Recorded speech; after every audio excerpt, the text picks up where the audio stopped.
Hey, Walt Welty here. I wanted to make a real short video on how to set up an open router credential in N8N.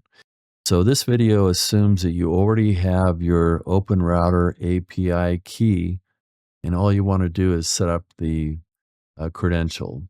So open up N8N, and on the top right of your screen, click this Create Workflow button, and we'll click the plus icon here to add a new node.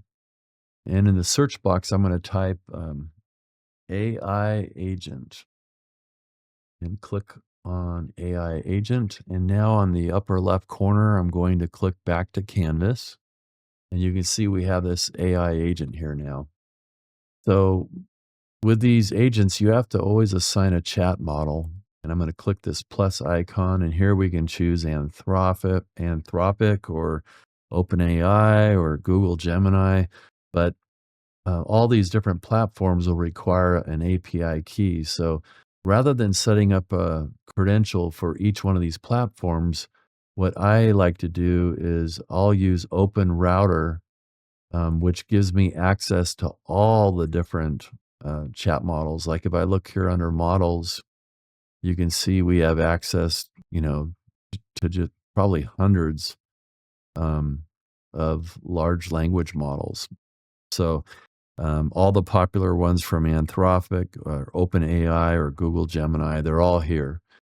So what you want to do when you open this up, this will not be here. This is my credential that I set up called OpenRouter account.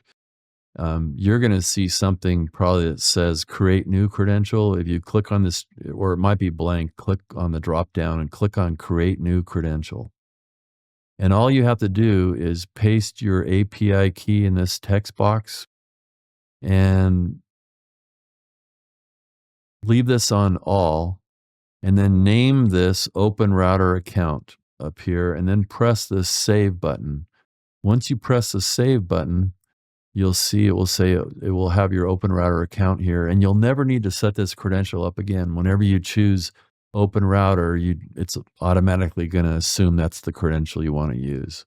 And then you'll just choose the model that you want. So that's it. That's how you can easily set up a credential for OpenRouter. I hope this was helpful. Thank you.